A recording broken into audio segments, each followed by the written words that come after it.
Hi, I'm Yaswanth. Welcome back to my YouTube channel. In this video, I will share everything that you need to know about freelancing. Freelancing is something that is chosen by many of the people these days because of the demand, because of the flexibility, because of the opportunities that this space has. If you want to become a successful freelancer and if you want to earn six-figure income using freelancing, then you need to follow this video, watch till the end. You will get to know everything that you need to know about freelancing, how to reach people, how to get freelancing projects, everything you will get to know in this video. Let's get started.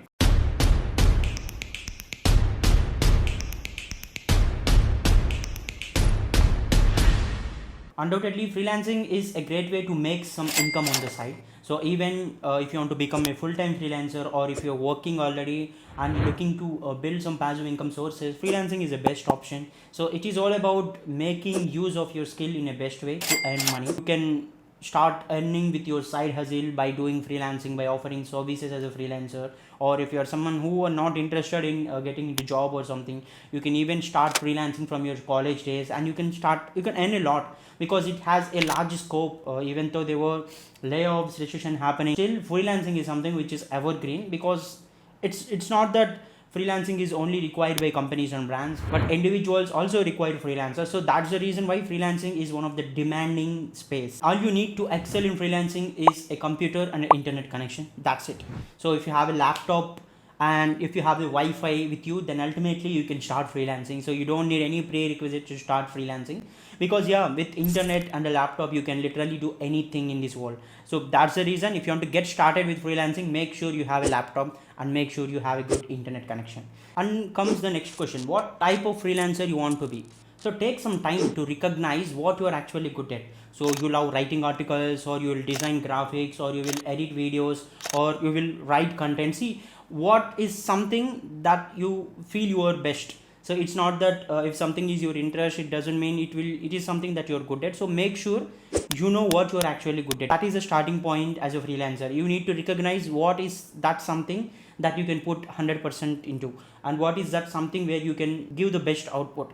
Freelancing is not that you just get a project and you will do whatever you want and you earn money. It is not how it works. See, the quality of work is very important in freelancing. So that's the reason you need to recognize what kind of freelancer you want to be. Whether you want to become a writer or a designer or or developer or a video editor. See, it is something that you need to recognize, and if you find your skill, then ultimately you are good to start. And another important thing that you need as a freelancer is create your own personal website and start branding yourself on social media.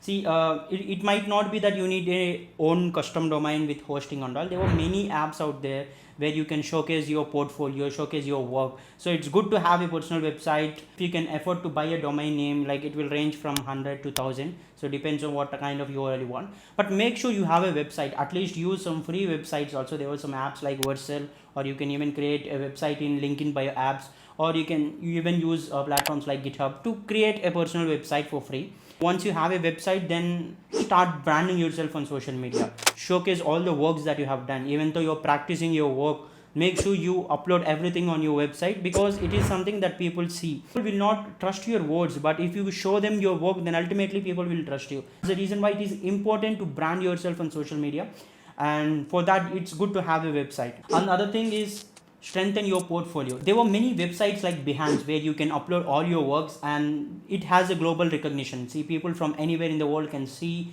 your project, see your work. Make sure you have a good portfolio. You can use anything. See, if you're a designer or a video editor, you can even use your Instagram profile as a portfolio, because you can upload all your designs there and you can showcase to the people.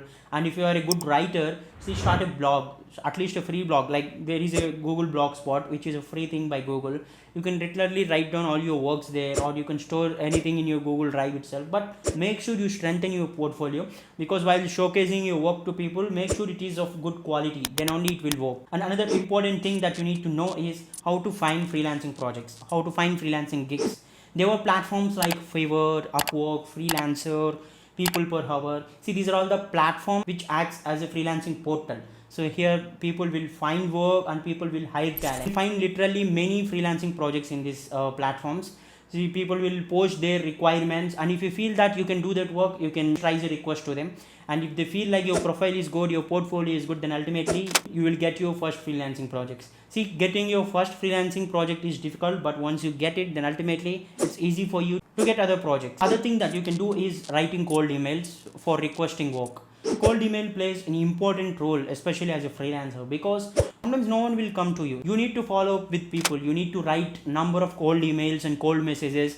See, if you want to know how to write cold emails, I already made a video earlier. You can watch that video. See, it will really help you, because cold emailing is something where you are presenting yourself to the client, that like you are so and so and you are ready to take so and so works, and if you have a requirement, I'm ready to work with you.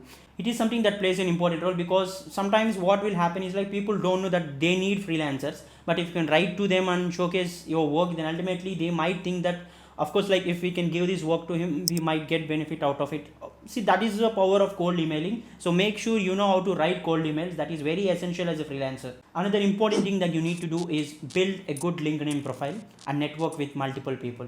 See, LinkedIn plays an important role these days, because it's like you can share your things in LinkedIn, share your work in LinkedIn, and there is a huge scope for you to reach more people. So that is the power of LinkedIn, because you will find many professionals in the network. Then whatever you share, you will get more visibility to work, and it is the best way to get freelancing clients, because if you have a good network in LinkedIn, then ultimately that network will help you to gain more opportunities, and you can also find similar minded people there, which you can build a community and you can share, collaborate with multiple people. There is a lot of scope for you if you are active and if you have a good network in LinkedIn. The other last important thing that you need to do is keep your resume updated.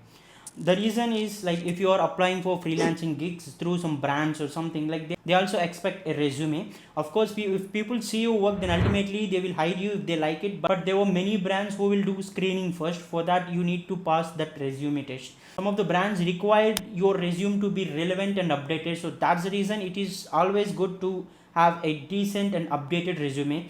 So you can also find a video on how to create a good resume, which I have done earlier. It will really help you. So these are all the steps that you need to follow to start your career as a freelancer. I hope this video would be really helpful for you, and please share this video in your network. If you are a new visitor, please subscribe to my channel. Thank you.